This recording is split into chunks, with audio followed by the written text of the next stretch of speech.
Just so everyone knows, Julie nailed that. That was good. That was good.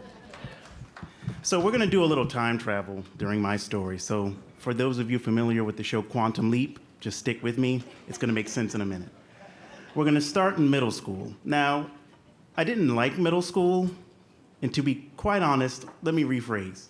I liked middle school as much as an awkward kid wearing glasses could during the era of Steve Urkel. That being said, my parents heard about a history teacher who would take students on an educational tour of Europe. They thought it'd be a good idea for my twin brother and I to sign us up for that. So, truth be told, I wasn't really interested in international travel. I was more interested in comic books, cartoons, picking out which silk or rayon shirt I was going to wear, and, figuring out that complex decision of, do I wear both suspenders up today, or am I going to be a rebel and wear one down? This was my priority in life at that time. In any event, we end up on the flight. My brother and I are on the flight with other students, and we end up, visiting a number of countries: France, Poland, Germany. But there was one moment in those stops of culture, different cultures and different food, that stands out and really kind of set me on this path of getting out of my comfort zone when traveling. We went to the Auschwitz concentration camp, and that was one of those moments in my life when I was both challenged, felt uncomfortable, but at the end of the day, it made me a better person. Quantum leap time. I'm now in college. Sophomore year, I get the opportunity to study abroad. I find a program that blends together my interest in environment and my desire to travel to Africa. I find a coastal studies program that's going to take me from Mombasa in Kenya up and down the coast to Malindi and a little island called Lamu. I take the opportunity. I'm looking forward to it. What I enjoyed most was its kind of immersive approach. From day one, I'm learning Swahili. I'm also a part of a family. You're not living in a dorm. A family basically adopts you for the period of time that you're there. So I'm living with a family who's Muslim, which is, a large population on the coast of Kenya. So many great experiences doing that. I woke up during the morning call to prayer. I fasted during Ramadan. And, it just so happens my brothers were DJs, so we, hit up a couple clubs.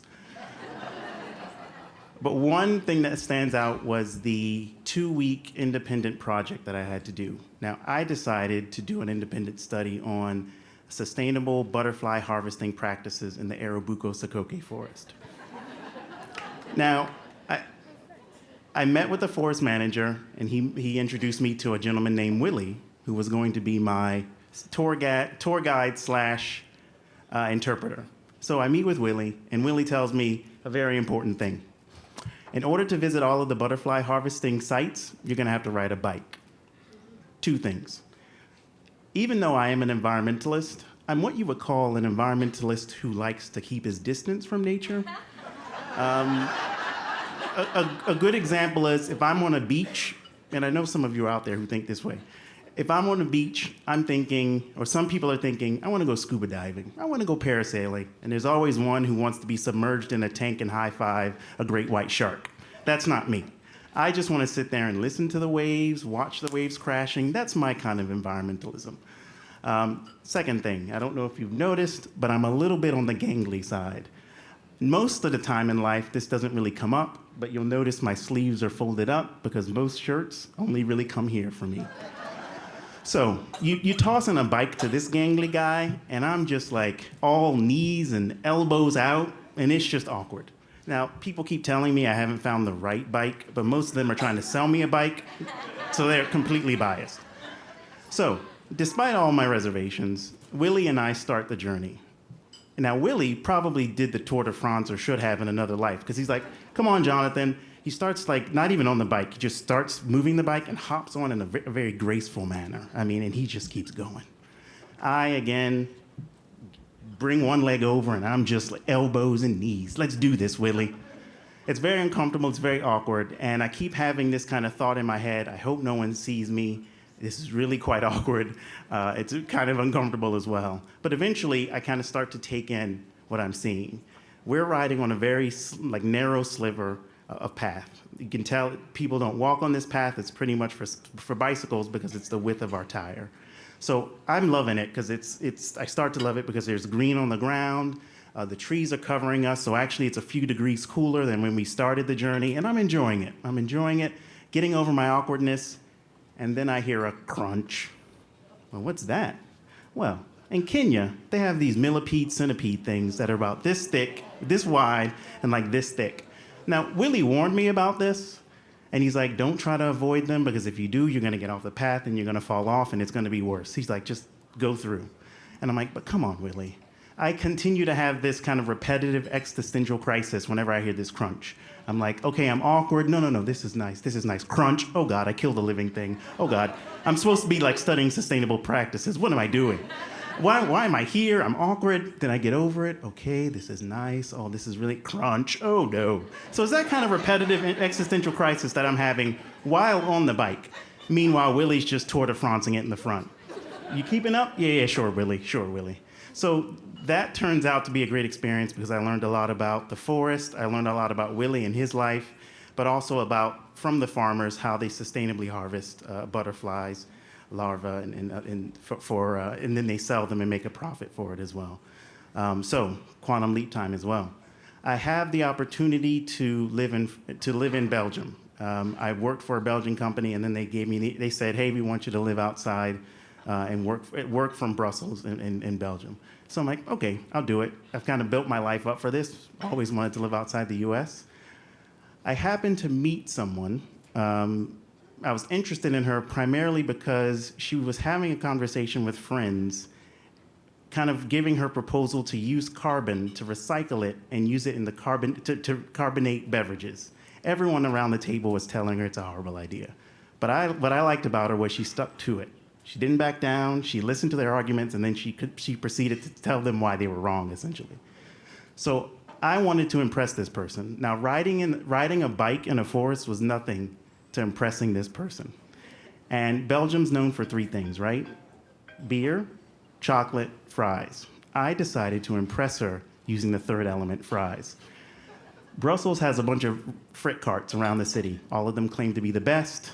And they all have slightly different approaches. Now, normally as we were hanging out, Laura would do the ordering, because even though she was from the UK, she'd lived there longer than I had, and she could order in French better than I ever could. So I decided I'm going to go to the frit cart, where they're very particular about people speaking French. I went there once and tried to speak English, and he looked at me like, that's just a shame.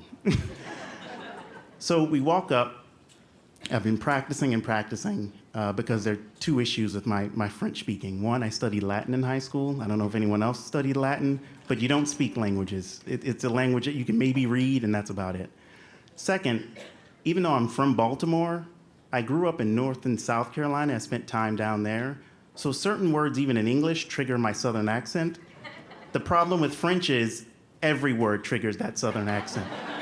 When I first arrived, I was like, merci, bonjour, and people were just looking at me like, what are you doing? So to get over both of these things, I practice and I practice and I practice. And so, as usual, Laura and I walk up to the frit cart, and I'm like, no, confidently, I got this. I step up, 2 large fries, please. Deux grands frites, s'il vous plaît. He looks at me, impressed, okay. He gets the fries, and then he puts them in the containers, and then he asks me another question. And I don't know why he's asking me another question. I thought this transaction would be over. And he keeps saying this word, sauce. And I'm like, oh no, sauce, oh God. So I need to explain something. These carts aren't simple ketchup operations. They're like 10 to 15 different sauces you can choose. Mayonnaise, ketchup, pili, Andalus, Brazil. I'm kind of at this point flummoxed because I don't know what I want. I'm not really sure what Laura wants, but this gentleman clearly wants me to answer a question. And at one point, I look at the menu of sauces, and they actually have a picture that's supposed to help guide you, and there's a pickle. And so during this moment of just pause, I kind of tilt my head to the side, and I start pontificating on, what is the pickle sauce? Is that like relish? Is that like some sort of like pickle with mayonnaise? I don't know what's happening. I'm just simply focusing on that, what the gentleman keeps saying to me, sauce. I'm looking at Laura, and she's like, is something wrong? This is a simple question. And the gentleman can't ask me for money because the transaction's not done. Needless to say, Laura eventually steps in, orders the fries. We end up having the fries by the ponds in Excel. Even though I failed in that, we spent more time together. We got married. She looked beyond that horrible moment in my life. And we ended up sharing, even with each other, our passion of getting out of our comfort zones in life when traveling. We ultimately call this being yesers. And as a side note, we later on met someone in the beverage manufacturing business who said that her idea was actually a valid one. And let me tell you, she never let her friends forget it. So I encourage you, when you're traveling, get outside your comfort zone. It's going to be awkward. It's going to be uncomfortable. But it's really going to be an enriching experience. Thank you for listening.